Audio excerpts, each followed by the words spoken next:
100% of their groundwater, or their water supply is groundwater, and they can.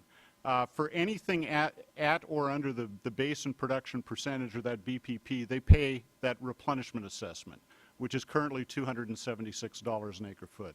If they exceed that, they have to pay what we call the Basin Equity Assessment, or BEA. And what that is an economic disincentive to pump groundwater. So the BEA is normally equivalent to then the cost of imported water. So if you had, the BEA currently is about $600 an acre foot. So that $900 an acre foot is what the equivalent rate of Metropolitan Water District water would be. And everyone plays very nicely in the sandbox. Very few people pump over the BEA, or the BPP, and are assessed the BEA. But that's how we kind of limit or make sure that everyone pumps the amount of groundwater set forth when the Board of Directors takes its action in April to set the amount of pumping out of the basin. Now, our RA is kind of unusual, and this is in our District Act, our governance. What's also interesting, even though we were created by the state in 1933, we have gone back to the legislature to amend the act several different times. And one of those times was in the mid-1950s when we started to assess this replenishment assessment. So we didn't charge the RA in the beginning. We collected ad valorem taxes, and that helped fund the district at that time. As the district pumping began to grow, urbanization took place. We found the need to purchase water from Metropolitan to help fill the basin up and build projects, and that's when we started assessing the RA. We actually, the RA is set in a manner of which we have the RA, which in this case this year is $138 an acre foot, and everyone pays the RA, including ag. We then have the additional RA, which is only used by the urban pumpers, and that's equivalent to another $138 an acre foot. So only the urban pumpers pump or are assessed the RA plus additional RA, or the currently $276 an acre foot. The ag pumping gets the same water for $138 an acre foot. Now, things have changed in Orange County. Orange County was named Orange County because at one time there used to be orange groves in Orange County. They no longer exist. Right now, we only have about 1% of the extraction out of the basin is agricultural. So it's about 3,000 acre feet a year. Total pumping out of the basin is about 300,000 acre feet.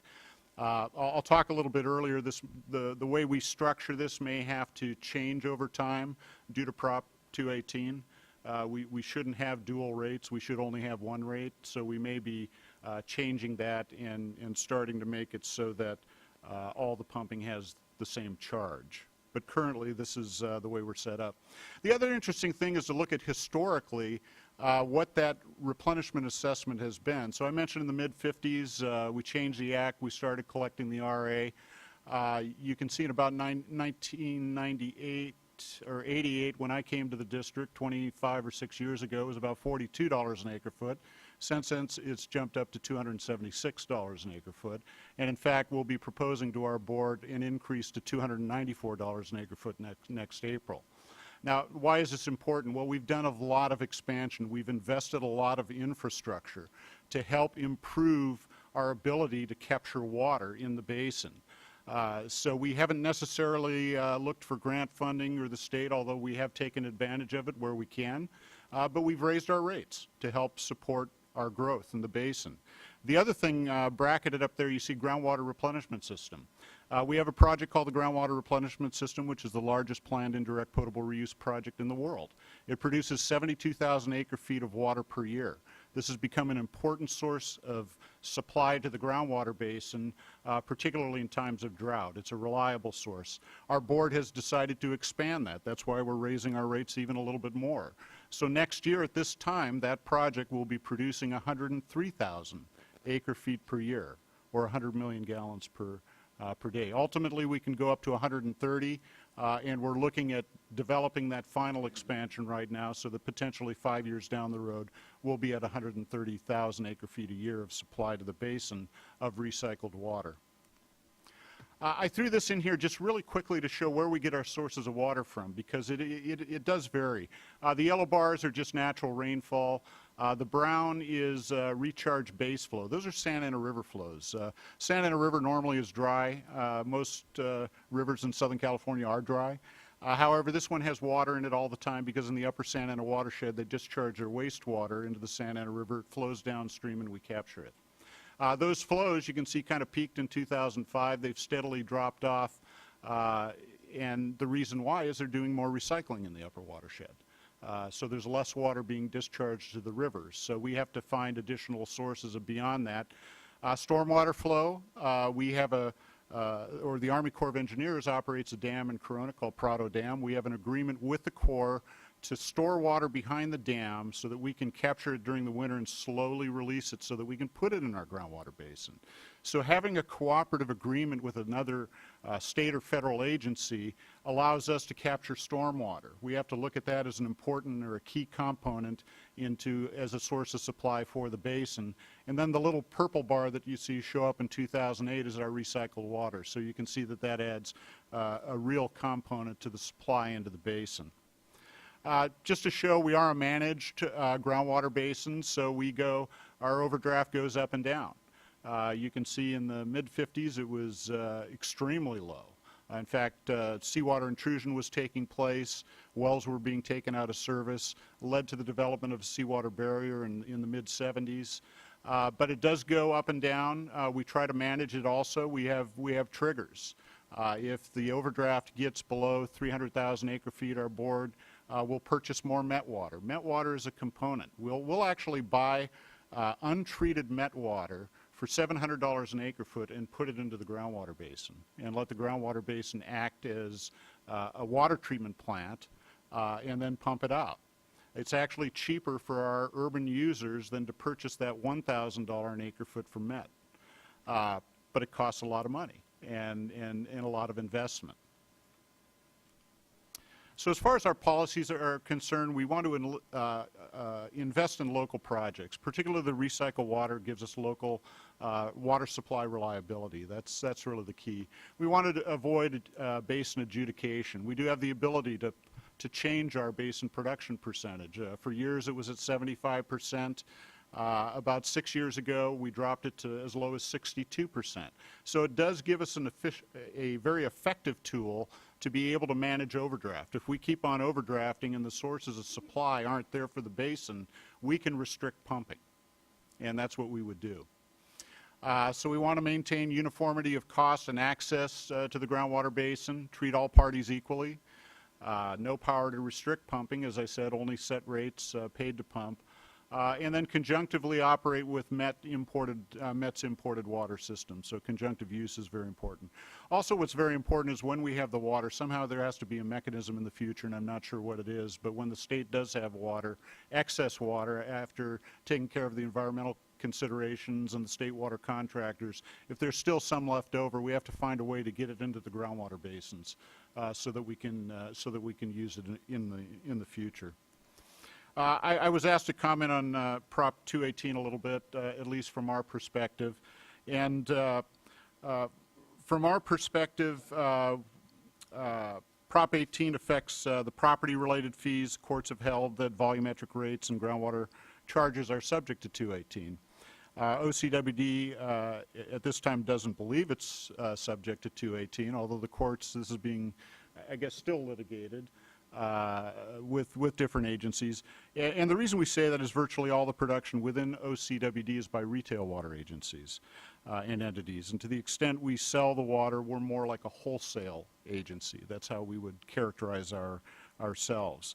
And as an agency focused on groundwater, our RA has always complied with most of the substantive requirements of 218. As an example, RA revenues are used not only to manage and protect the groundwater that producers pump, and we don't collect any more RA than's necessary to run our operations. And even though we may not think that it pertains to us, we still make an attempt to comply. We do send a notice out notifying our groundwater producers, and there's about 19 major producers, about 100 total pumpers of groundwater in our agency. And we do that so that we do meet or feel that we meet the procedural requirements of 218. And then recent court decisions indicate that the courts in the future may apply 218 to groundwater management agencies like us, so we're waiting for the inevitable to happen, and we'll adjust to it when it does. Thank you very much. Thank you, Michael. Dave? Yes, thanks. Thank you for inviting us. I'm David Boland with the Association of California Water Agencies.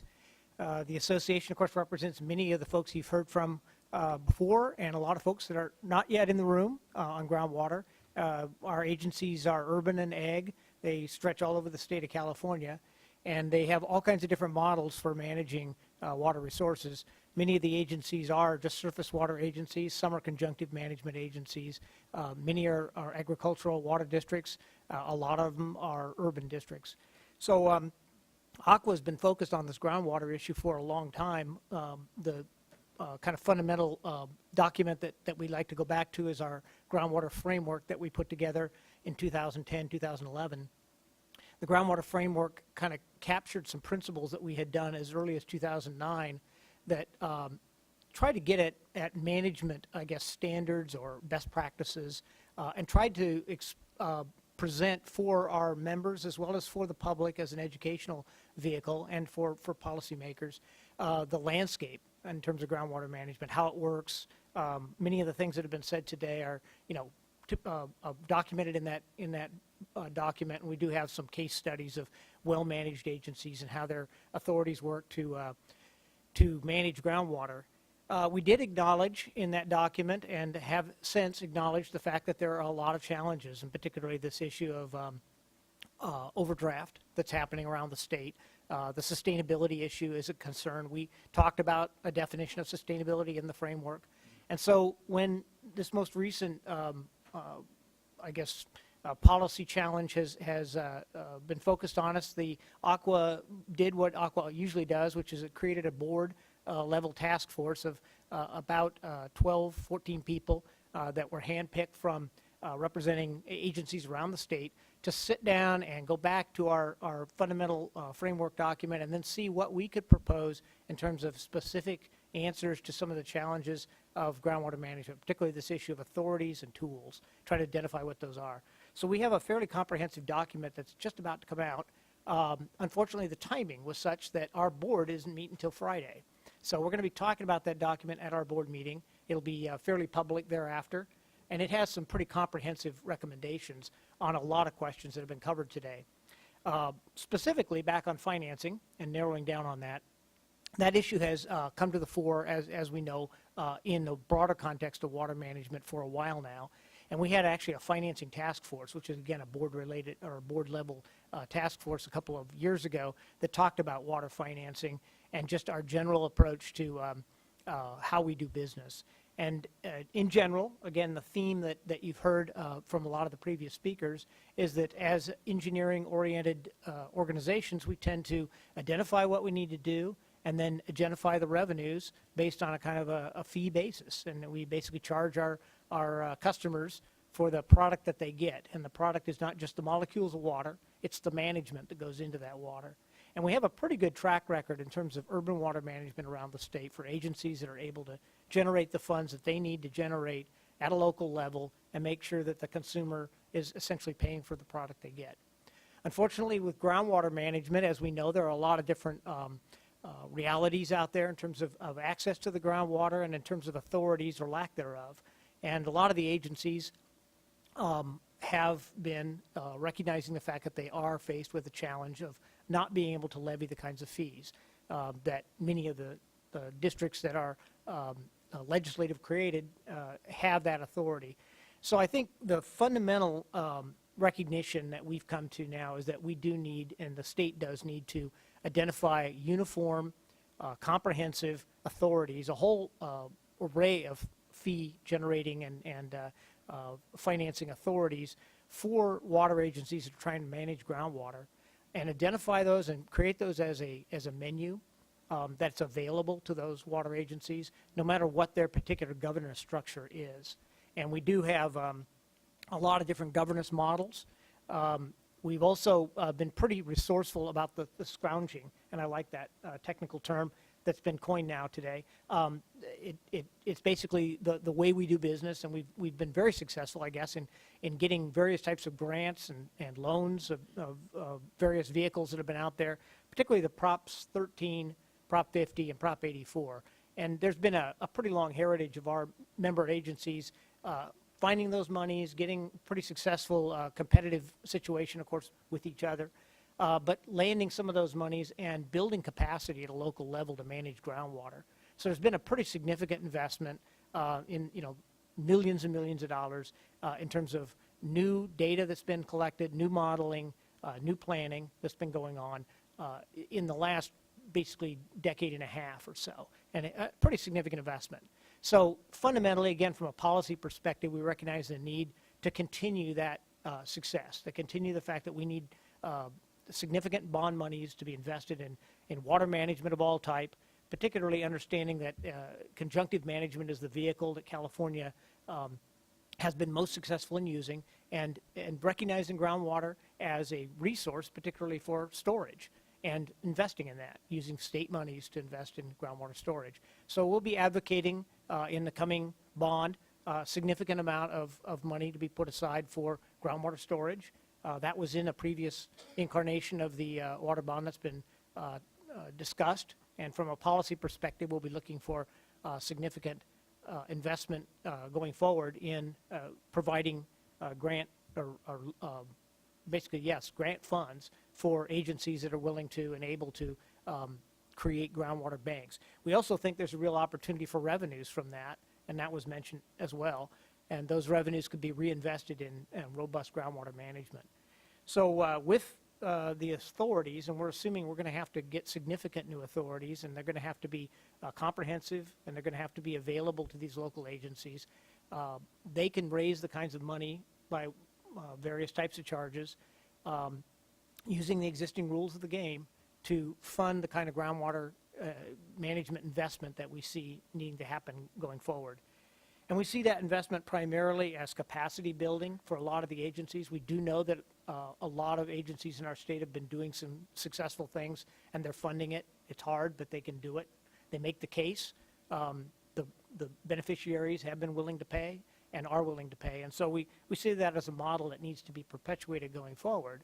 But we do recognize the fact that there are a lot of agencies that, lacking the authorities and maybe having lacked the ability to frame the severity of the question in terms of modeling and monitoring, and maybe in a lack of some planning standards, and maybe particularly a lack of definition about what a sustainable groundwater management model will look like at a local level, they haven't been able to make the case to the folks that are using those groundwaters. And so we believe with the planning authorities and with the more robust modeling and monitoring that would occur at a local level that we've talked about here, that the case can be made and that fees can be raised at a local level to support that sustainability going forward.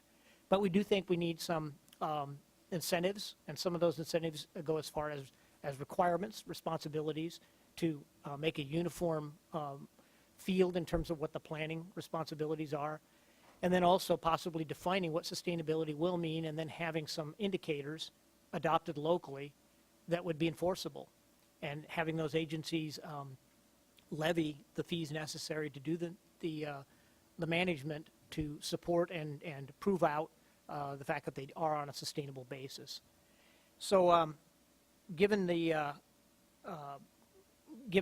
new money coming forward for potential bond monies, given potential fees that we could be raising by folks that are recognizing the benefit that they're receiving from groundwater, probably through some modeling and monitoring of conditions and showing essentially the lack of sustainability, and painting a picture for the local users of the costs going forward of failure, and the extreme level of cost that could occur in California, that would help make the case for the relatively modest investment that needs to be made on a per acre foot basis going forward for those agencies. We do want to make sure that we preserve the right of the local agencies to generate their own mechanisms for management and as well as funding and fees going forward. And we think that's important because then, again, you're making that case locally. And we believe that that's more sustainable in the sense that folks are invested in the outcomes. It's not a top-down approach. And so we think that's the model going forward. The final thing, the final thought in terms of financing is this idea of doing things more efficiently and the multi-objective planning and management that we're all embracing. And the fact that we do need to solve a lot of surface water management issues. And we need to recharge more water. We need to capture storm water. We need to manage, we have a huge, huge deferred investment in flood management in California. So these are the kinds of things that if we grapple with these in a holistic way, and we, again, make the case for the needed investment, we believe that our agencies and that local agencies statewide can be doing a lot more conjunctively and in a holistic way at the local level with a lot of technical assistance from the state, with a lot of funding from the state, and with accountability. And we'll get to that, I think, after lunch here at the backstop role, that these are hand in glove. You can't really make a case for paying a fee unless you're faced with the downside of not doing it. And we do need to talk about that as well. So given the complexity of the situation, you can't really talk about financing independent of those backstop authorities and those planning authorities that we talked about this morning.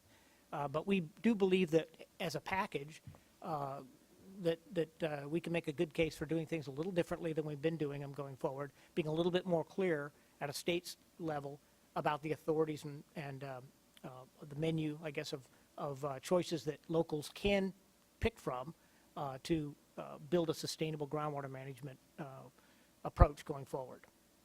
So, Thank you, Dave. thanks. Okay, and then we have Robert Reeb. Thank you. As the eldest of 3 siblings, it's always a challenge to go last, but I nevertheless thank you for the opportunity to speak today. I represent the Valley Ag Water Coalition. It's a lobbying coalition that's been active in Sacramento since 2006, and it includes about 45 mutual water companies, ditch companies, and local water districts in the San Joaquin Valley, from Stanislaus County all the way down to Kern County. And I guess it's suffice to say that the membership of the coalition supports local groundwater management, and they have moved since 1992 to prepare and adopt AB 3030 groundwater management plans. But they've had some difficulty in taking a plan and actually doing something with it. And so through the coalition member Semi-Tropic Water Storage District, the coalition has written legislation that proposes to amend AB 3030 to provide greater clarity for local agency authority to impose assessments on groundwater production in order to finance groundwater recharge, water supply development, distribution system infrastructure, and other means to replenish overdrafted basins. Now, existing law allows a local agency through its AB 3030 plan to adopt certain powers under the Water Replenishment District Act and to charge for groundwater pumped, but it is not clear how a district requires the registration of wells, the metering of wells, and the reporting of groundwater production in order to implement groundwater charges.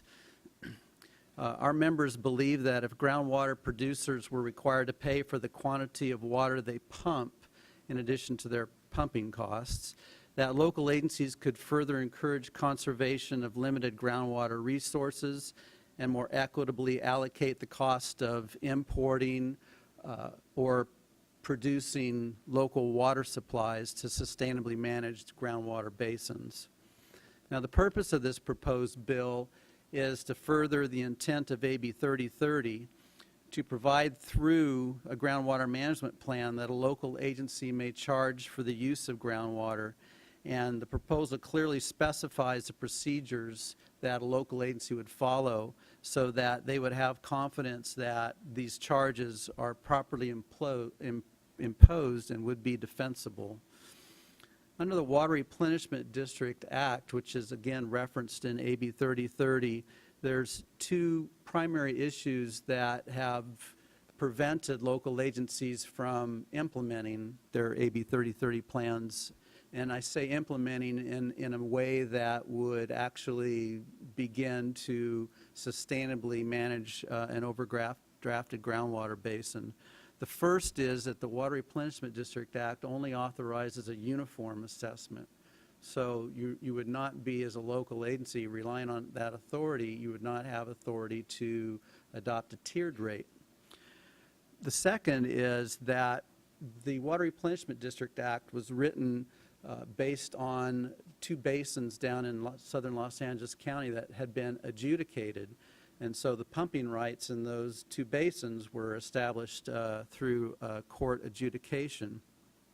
And so when you look through the Water Replenishment District Act sections that AB 3030 references, you find that the local agency has to annually produce an engineering and survey report that establishes the safe yield of the groundwater basin, that identifies the amount of overdraft in the previous year, and has to estimate the overdraft in the upcoming year.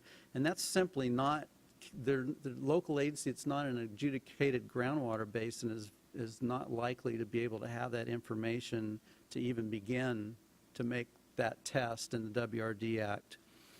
So our proposal would enact an alternative assessment method, if you will, to the Water Replenishment District Act, and it would permit an AB 3030 local agency to incorporate a tiered pricing strategy.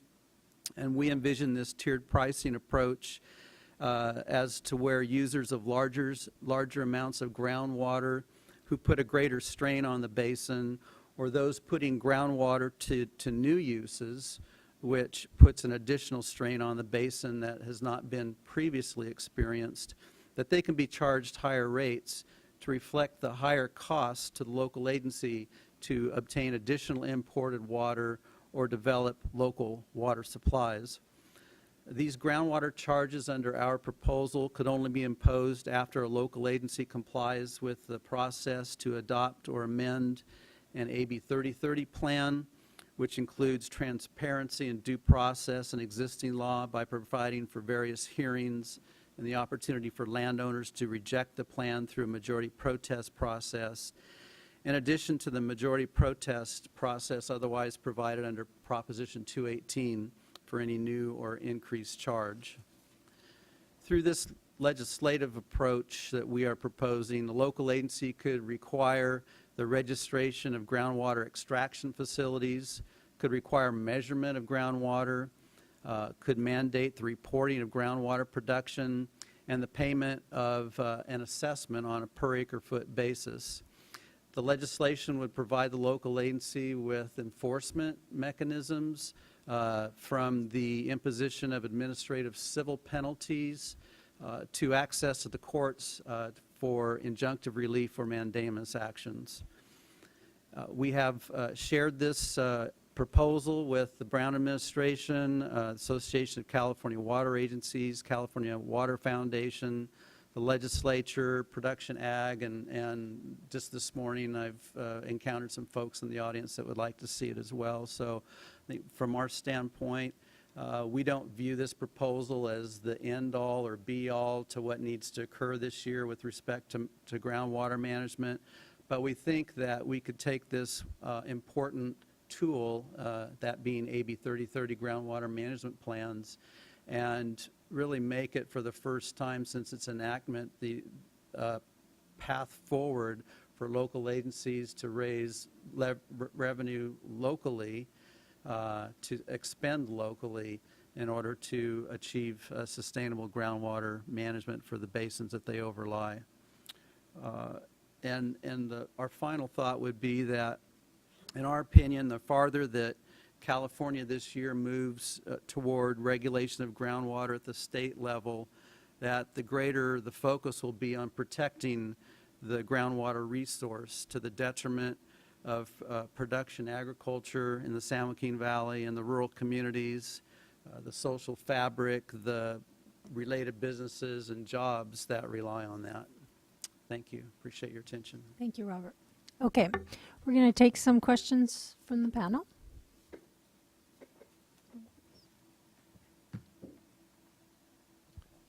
I wonder if Mr. Marcus could comment a little bit on the way Prop 218 applies to the retailers. I think you raise your fees every year. Do they also have to raise their fees and have a 218 process? They do, and they normally blame us.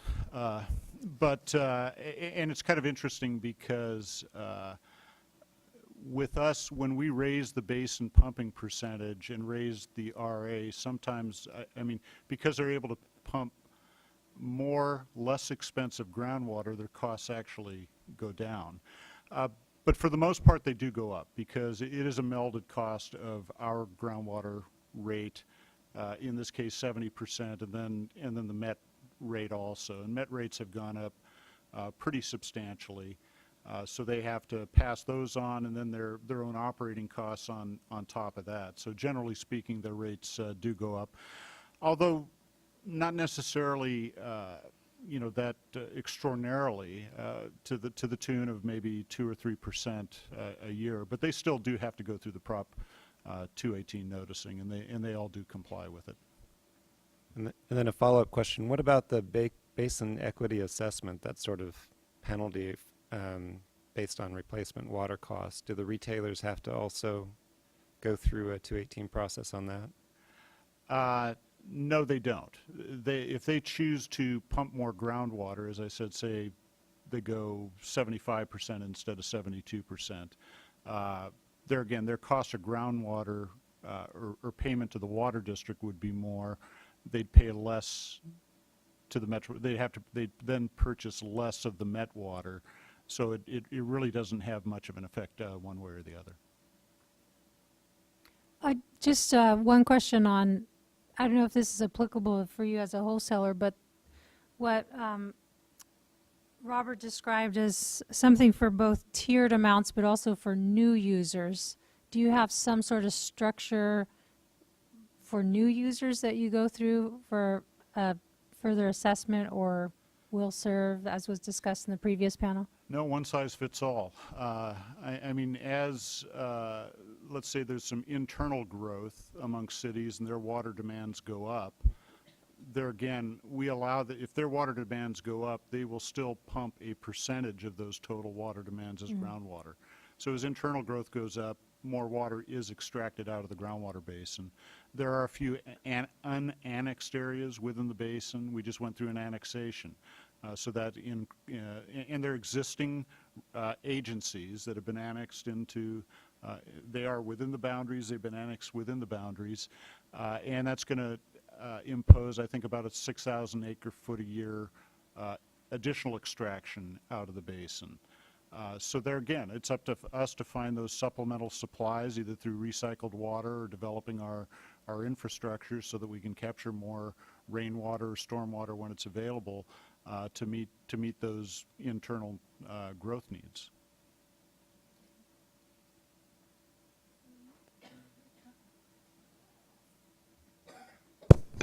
So, question for Ellen. Since the Pajaro decision, have you seen any trends as far as greater willingness for some of these districts to act?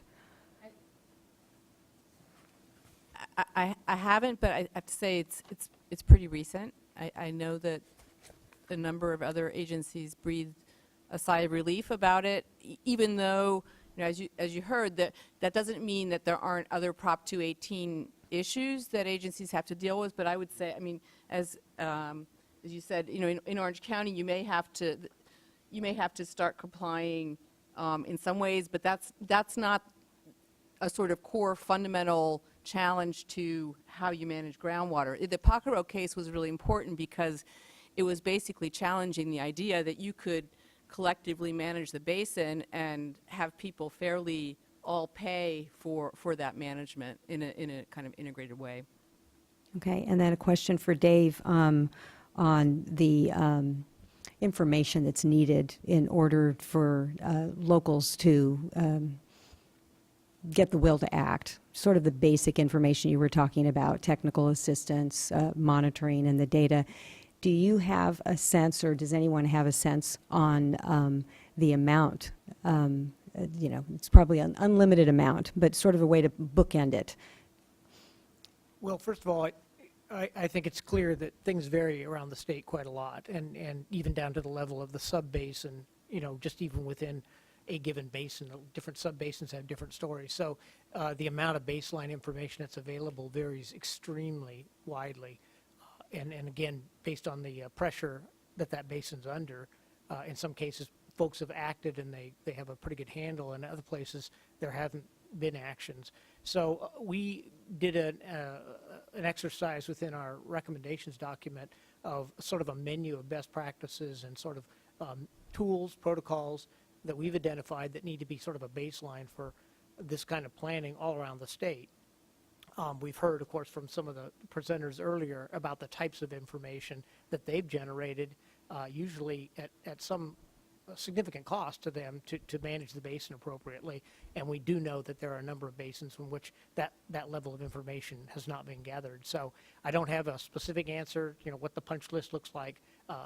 Again, we think that exercise really needs to be done at a local level. They sort of need to take stock of what they know, what they don't know, and what the path is going forward. And essentially it's a planning exercise, but there are other elements to it, of course, the political will to act, and this idea of financing it all, which is an extremely sensitive issue.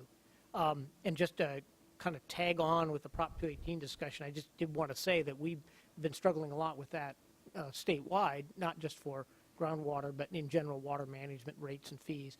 And one other case that's kind of sent a chilling effect has been the San Juan Capistrano case, which I'm sure Mike is familiar with since it's down the street. And that's an urban water case in which they tried to bundle recycled water into their rates, and they had a reasonably profound rate analysis that they tried to sell, but the judge in that case didn't get it, didn't follow it. And so that case, we've got an amicus brief in on that, and that is an appellate sort of status. But that sent sort of a reverberations around the state about this very issue that the Pajaro case helped us with. There's still doubt out there about and clarity about what are the rules of the road, just how much rigor do we have to have in these rate schemes, and particularly tiered rates were also a part of that case. And so there's a lot of cloudiness on the horizon, even though there might be some sunlight breaking through in various places. And we think we could use some assistance from the state in trying to clarify the rules of the road there too. So we're willing to have a very robust conversation at a very high level to talk about just what it is we need to do. One thing I will say is a lot of our agencies have navigated successfully the 218 process. We don't hear stories of failed elections that often. There are some stories out there, but in general, agencies are willing and able to lay out the structure, and they don't get challenged mostly, and they mostly get their rate elections successful, and they're able to continue doing their business around the state. So it's not an impassable barrier, but it's certainly a significant speed bump out there that we're facing going forward in terms of raising the kind of money we need. And this idea of how often do you have to go back to the ratepayers? Can you get some general authority and then lay that out, roll that out over a period of years as you're implementing your plan? Got Robert, then Mike. Yeah, I would just say that we think it's important this year, either through a water general obligation bond or the general fund, to provide some seed money from the state for local agencies for two things. One, to undertake these AB 3030 groundwater management plans, and hopefully we can get our proposal, into some legislation this year. Those are very expensive to do, and particularly if you are going to then look to impose an assessment and comply with Proposition 218, there's some costs there as well. But also to begin to develop and implement a series and a system of monitoring wells. Right now, the only monitoring wells that would be available under these AB 3030 plans would likely be the groundwater production wells that are owned by the private sector or cities, or what have you.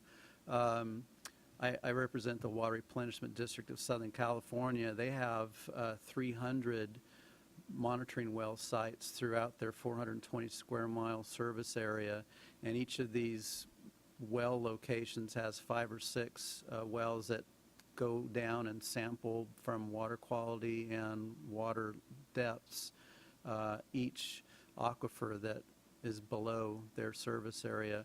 And it's that type of system that gives them the data and information they need to produce this engineering and survey report. But that's not available right now.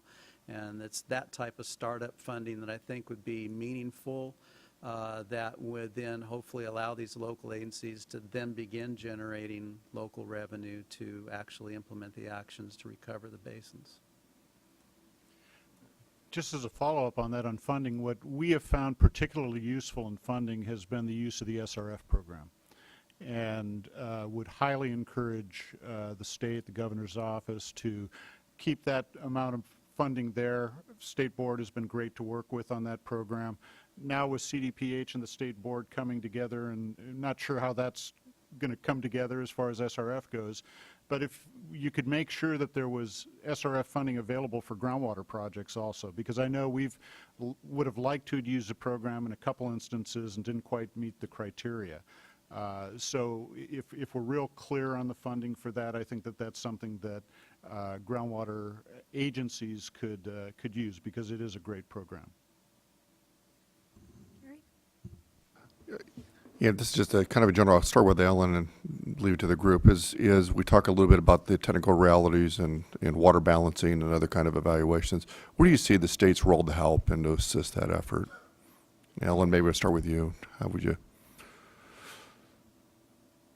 I think that the general concept that's been put forward both through the Water Action Plan, and it sounds like, where a lot of the local agency representatives are also concurring, is a really sound one, which is enable locals to do what they need to do in terms of providing them with authorities that they need, and the state coming in both as a, with the potential hammer, and then also some incentives, and that can be funding in some ways, but let's not kid ourselves that state funding is going to be the be-all and end-all here. It should be sort of where you can really get some value added, and then where it's possible to reduce costs. So there were some really good examples, maybe it was before you came in, Gary, of reporting requirements on groundwater that are,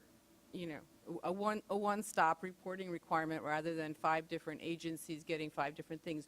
Those kind of things, if there are ways to get regulatory relief on stormwater capture, those are things that they're not free because it takes time to figure out how to do it right, but it's more elbow grease than billions of dollars that need to be approved, remember, by taxpayers who ultimately have to pay that back, right? I'll throw a thought out. Sure.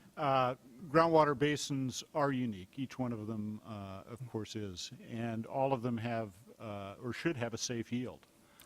And if potentially the department could determine safe yields of basins and then have groundwater agencies manage to those safe yields, it would give them a yardstick and then be able to, because I think most are managed well, but then maybe there's the hammer, so to speak, with some other type of a mechanism for those that aren't managed well.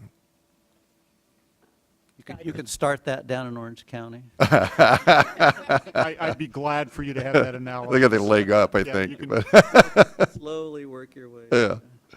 I just want to underscore a couple of thoughts, just the idea of streamlining. I know that term is kind of pejorative to some extent, but the idea of just trying to reduce the heat energy that it takes to take state money and use it effectively. And the IRWIMP program, I think, is a great example where we've built this program that is extremely effective around the state, but it's very costly to maintain long-term. And so we need to think of ways of institutionalizing, I guess.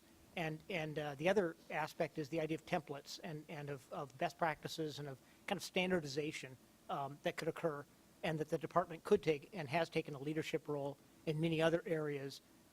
And so, I guess if I were to take 2 things that the department could help us with, one would be the technical assistance and kind of that idea of models, protocols, methods, whatever that are out there that could be generated and perpetuated around the state. and then the other one being the idea of streamlining permitting, and not just with the department, but across the agencies. And I would say, obviously, people look to the San Joaquin Valley and the lower San Joaquin Valley as the bad actors and overdrafting the groundwater basins. But we think the Department of Water Resources and the Brown administration are moving in the right direction with respect to conveyance improvements in the Delta and the Bay Delta Conservation Plan. There's been a significant and dramatic reduction in the ability of the state and federal projects to meet their contractual requirements for water supply, surface water supply, and we know how that's interconnected with the operation of the groundwater basins. And the other piece is just improving the operational availability of the state project through, retaining staff and some of the other organizational changes that need to occur to bring that operational availability back up over 90%. So I think those two areas will, over time, hopefully by 2027, will enable us to regain that supply that's been lost, and that'll go a long way to correcting a lot of this overdraft that's occurring down in the San Joaquin Valley. Thank you. One more question for you, Bob. Your proposal is based in part on the idea that if your agencies had more flexibility to craft tiered rate structures that could help them do more demand management, that along the lines of what Orange County does. They don't limit pumping, but they do it through their tiered rate structures. I wonder if that represents a consensus among the agencies you're working with, that they don't really need to have direct authority, as some other folks have urged us to consider, to actually limit pumping, that you can do it through fees. Yes, well, AB 3030 currently authorizes a local agency that has a groundwater management plan and assesses fees to then determine that if, through the implementation of the plan and the fees, that they're unable to sustainably manage, the word safe yield, I think, in AB 3030, but if they cannot achieve sustainable management, it gives them authority to actually limit pumping. It's not spelled out in terms of A, B, C, D, and E steps, but that authority exists. And one would assume, I think, from our membership, that if they're able to develop the plan, implement it through fees, and not through stormwater capture or tile drainage treatment or imported water, what have you, to regain control of the basin, that authority is something they would have to look at. Okay, well, thank you all very much, and we definitely want you to all have some food in your tummies before we take on the next panel. And we're going to take, I think we had scheduled just over an hour break. So if we can reconvene here at 1:30 for the final panel and public comment. Thank you.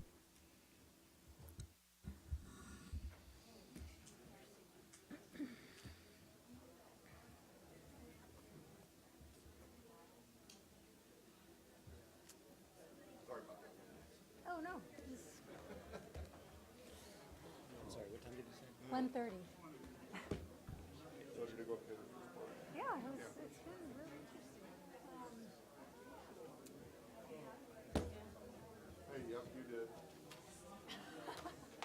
I tried to break it. I tried to